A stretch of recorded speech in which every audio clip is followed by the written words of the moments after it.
Full Dark, No Stars from 2010, 3 adaptations so far, is Stephen King's 4th collection of novellas. After 1982 different seasons, 3 adaptations so far already reviewed in the same named retrospective. 1990, 4 Past Midnight, 2 adaptations so far published in Germany as Langoliers and Night, and 1999 Hearts in Atlantis, 1 adaptation so far. These contains 4 stories each, except for Atlantis 5 stories, but actually only 1. The book can also be read as a novel.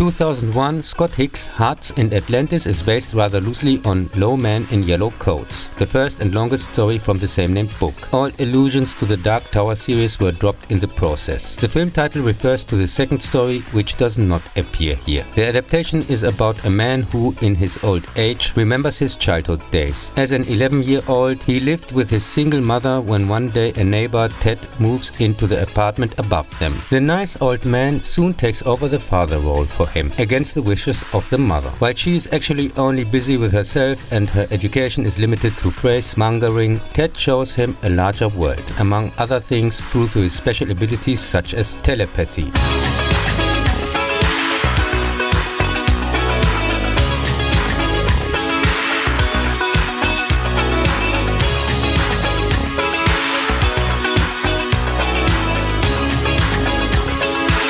However, he is on the run from the so-called Low Man in Yellow Coats, here presumably from the Secret Service, which the mother uses to get rid of Ted. The well-cast, enjoyable US mystery drama failed to recoup its $31 million costs and was a financial failure, but received rightly mostly rather positive feedback.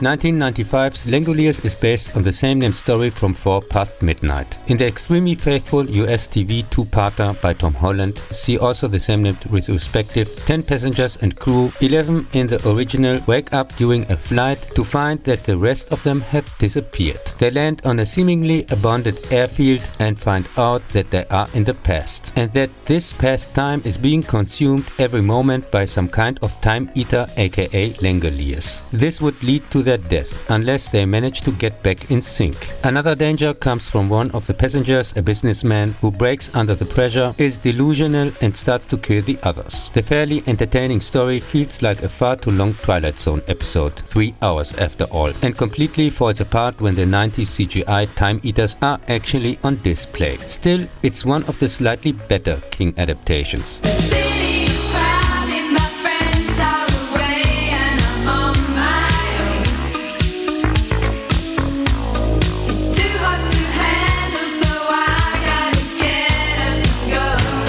From the same book, there was another adaptation in 2004, David Cobb's Secret Window, based on Secret Window, Secret Garden. In the movie version, which is mostly faithful to the book, author Maud Rainey, who suffers from writer's block and lives separated from his wife, has to defend himself against accusations of plagiarism by the psychopath John Shooter, who also does not shy away from murder.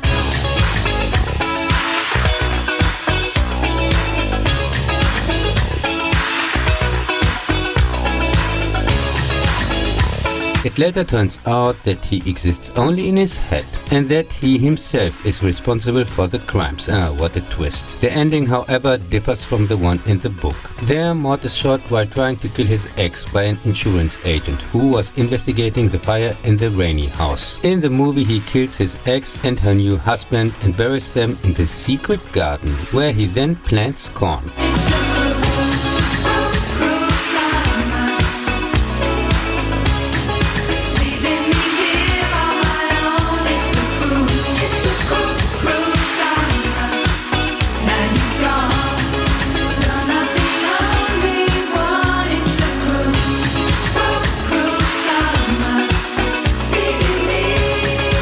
2014, Peter Eskin's US direct-to-video horror A Good Marriage is based on the same-named story from Full Dark, No Stars. The screenplay came from King himself.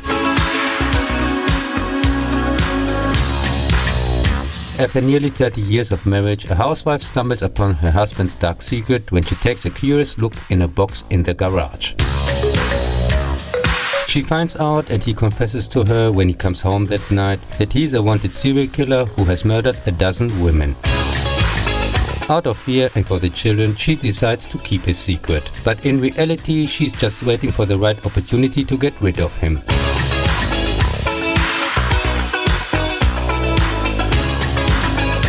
Film and original are not particularly exciting, very predictable and almost identical, except for the hospital visit to the investigator at the end. In the book, this dialogue takes place somewhat differently at her home. In the same year, Mike Solomon's TV crime thriller Big Driver is also relatively faithful to the same-named original from the same book. In the rather uninteresting film quotes collection, a crime writer who constantly has interior dialogues with, among others, her novel characters, the cat or the navigation system, is sent home after a lecture by the organizer on a fateful shortcut and therefore becomes the victim of a serial rapist, who supposedly dumps her dead in a tube, like other victims before. Instead of going to the police, she investigates his details and finds out that the lecture organizer is his mother. So she takes revenge on him and his family. He has also another brother / corporate partner, all of whom seem to be involved in his crimes.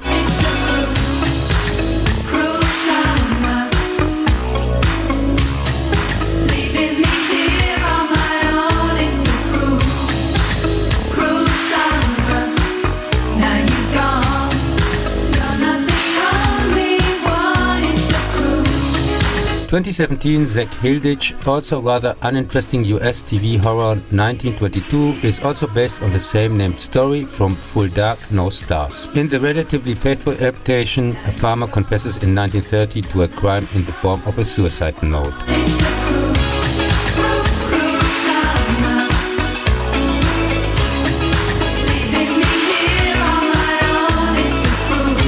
Namely, when in 1922 he conspires to murder his wife for financial reasons and convinces his teenage son to help him. In the following, he is haunted by rats and apparitions of his dead wife, which increasingly drives him mad, while his son runs away with his pregnant girlfriend, who then die on the run after several robberies. In the end, the farmer, increasingly a victim of his visions, then sells his land after all, becomes an alcoholic, spending his money on his son's trail through the states, and writes a farewell letter before the ghosts come for him. In the original story, he apparently commits suicide.